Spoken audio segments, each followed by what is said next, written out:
लोग बढ़ाइए के बाबा नहीं खे बाबू आ तने वही में हिच दो ना ना साज बड़ा क्या बुझाते रे ता लोग नया साल में का करत तारा लोग एमे साज लिट्टी बड़ा लागे एक दिन बढ़ा दो पिकनिक लगावल जाओ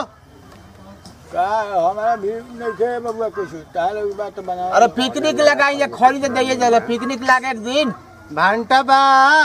लगाओ लोग ताले कोनी चलो हमार साथू भइल अरे नया साल में बारूद बाबा कुछ जन लेना आए भाई तो बढ़िया बढ़िया ए बाबा फ्रूटियो चाहिए ना ना हमारी सब ना चल रहा नया साल हो ना हवा को मत कहो हाँ तो लागे लिट्टी हाँ तो लागे भइल हमार साथू क्या से का होई कहाँ लगावल जाई अब मौसा जो नमो के पेड़ लगा के मुंह बारूद बाबा के बगीचवा में आगे चौड़ुआ के दुआरे पे चलल जाओ तो ठीक है बाबू ये होके जतना बैगन लागे कुल हमारा ओर से रहल भाई तहर साटू भइल त हमारा आटा भइल ठीक है बा लागे लिट्टी भाई तो चटनी के सामान देनी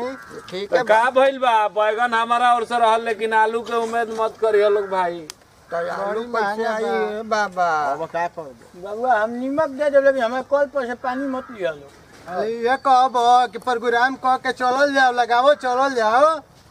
भूख लग गई बड़ी हमें जमीनियों में तो बनाओ तो लोग नहीं घर जोड़ा जमीनियों तो हम ही देता नहीं तो देता तो सब कुछ तो देते बा चली जा ना तो हमें कल पर से कुलो ना करे दे भाई हम पहले बता देते चलल जाओ लिट्टी लगाओ चलल जाओ अलुइया है भैया अलुइया तो केहू से करबे ना कोई अलुइया हमें खेतवा के बगल में तार खेतवा बगल में बोल नहीं खे जा ले अब ठीक बात तो अब जो खेतवा हमारे हुए तो हमारे के अलुइया करे के कहता रहो तो जा पाँच बोला ले आ तो का दिक्कत बा ले आओ चलो तब तो होइए गई ठीक है बा तो चली लगावल जाओ चले चली उठी चली लागे लिट्टी लागे लेकिन एगो बात बा अब मरचा मसाला देखो हमें जमीन में लगी तो हम कोनो काम ना कर हमें सब परिवार खाई भांटा पकई हो बैठ के सब परिवार खाई आ छिली हो बैठ के बैगन प्याज छिला जाई ना हम नेमो गारे आवेला नु लहसुन मिल देब हम तनो हम ना के जाई हम ना ये बबुआ तू मत जा तू 556 चलो लोग बुढ़ावा साथी आ गइल बा मैं जमीन में लगा था तो हम जब सामान ले आवे बैठा ला के जमीन में व्यवस्था लगा करो ये बात दिया बैठा ला के रखो आवत नहीं जा हम कुछ ना दे ना खाली चलो आवत हमें जमीनों में लगी हम देबो करो तो बुढ़ा पगला गइल बा तू काहे के जाता तू तो हम नहीं में कहो 556 में नहीं बड़ा हां हम हो रहो टका कर जाता ना ना हमनी के मुंह पूरा सामान दे दे किनवा दे लसी हाय ये किना मैं कंपनी के सामान देख देख के देख पहले ना हक में आई आशीर्वाद के आटा है हाय कतरा आदमी खाई दे ले चलो बुढ़ावा सठिया गइल बा एकरा जमीन में बनाता चलो हां चलो भाई बनावल जाओ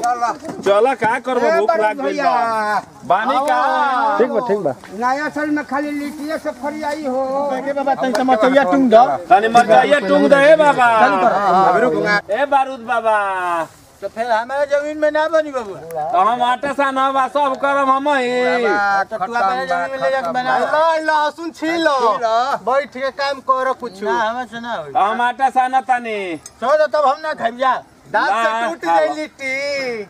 मोलायम बने हो बबुआ दांत से ना टूटे ठीक बाबा मोला में बनी नाम हथौड़ी लेके आइम घर से छोटे छोटे बाबा आई मारो आई छीलो गई बुझा त लिट्टी फाट गइली यार हो गइल बा हो हां पकड़ बड़ी ए बाबा का बाबा तनी हमारे घर से जाके हमें पतोहिया से घी मंगे आई बिना घी के हम लिट्टी ना खाए आज तक ए मर त भैंस के घी हमनी के ना खानी जा ना तो हमें घर बोका के घी बना ए मर दे त ये करबो जा ना जा जा त देखो त नहीं मिली तो बुढ़ावा बुझा त कि पगला गइल बा हमारा के रो हां तैयारी भैया बाबा जरूर रनी है बैठल जा जा जा टोका देखा तू यहाँ हम बानी ना आइलो हमें रहते का होई हो हैं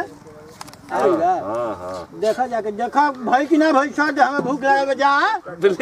लिट्टी हम गिनले वाली बाबा लिट्टी सब हो गई हो हां लिट्टी भइले बा अरे वो हमारे कोबिया में भैंसा का ढुकल हो देखता हो दे हैं देखता हाँक देखता बरूद बाबा घी खातिर विदा कइले बारे हां दी तो तनी हमें काहे लगी अरे लिट्टी लगाओ तुमने महाराज बताओ ना ई बुढ़वा एकदम यूं पगला गेल बा। अरे कहले बोका के घी होला हमारे घरे लो ले जा ज्यादा मत घी खा लगे घरी उहे बुढ़ावा के देवे के बा चलो भाई मिल गई।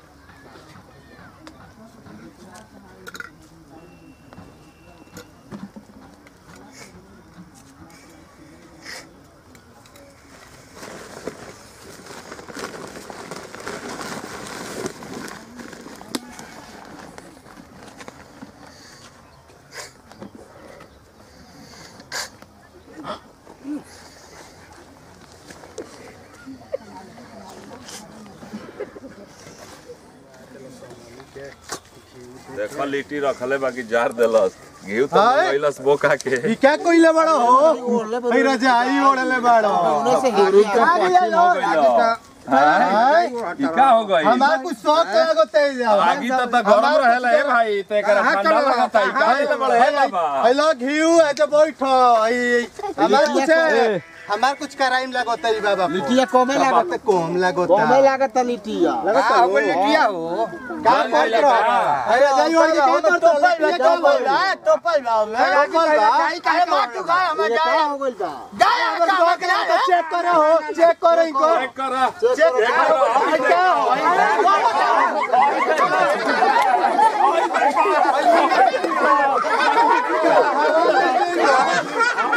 हमर सोके लगता है कर शरीर देखो बुढ़ावा के लिटिया हाय देखा ए भाई हाय देखा ई लिट्टी निकलता बैठा बैठा। जय हिंद जय भारत। धन्यवाद साथियों, इस चैनल के माध्यम से हम सभी अपने दर्शक बंधु का हार्दिक अभिनंदन एवं स्वागत करते हैं